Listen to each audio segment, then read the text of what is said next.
Dear friends, good morning. I wish I could be with you to celebrate the great work of the Peninsula Conflict Resolution Center. And you've been doing this now for 25 years. As supporters, public agency staff, PCRC staff, and volunteers, you know how effective this organization has been in bringing cooperation to our communities and saving resources through conflict prevention. PCRC offers a broad variety of services, but at the core of all of them is the goal to make antagonists talk to each other and come up with solutions to their conflict. Gee, maybe you could come back to Congress and help us out back here. Think for an example about the case of a public pool where several swim teams were practicing to the annoyance of one neighbor. The swimmers and coaches didn't think that they were doing anything wrong, but to the neighbor, the noise from the practices was unbearable.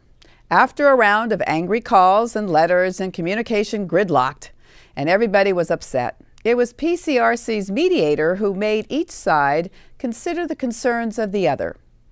Both parties sat down and talked.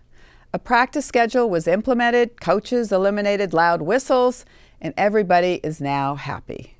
In another case, PCRC helped facilitate public meetings between Daly City and its residents to determine community priorities. That process saved a lot of time and money and ensured the city-funded projects the community cared about got done. I believe PCRC's most forward-looking work targets the next generation, our children and our teenagers. Your work in schools has powerful long-term effects and should serve as an example to other cities and communities. PCRC's efforts prevent bullying and gang involvement, two growing problems in many communities. Your mediators help parents and teachers recognize early warning signs and how to intervene before a child gets entangled in a gang. You train the teenagers themselves to be mediators.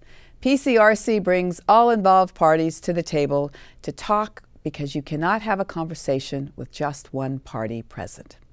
It does take a village to build healthy, happy, and safe communities. Thank you for doing just that. I know you will have a successful annual fundraiser breakfast this morning. I can almost smell the coffee. Thank you for continuing to do what you do so well, making life better for all of us.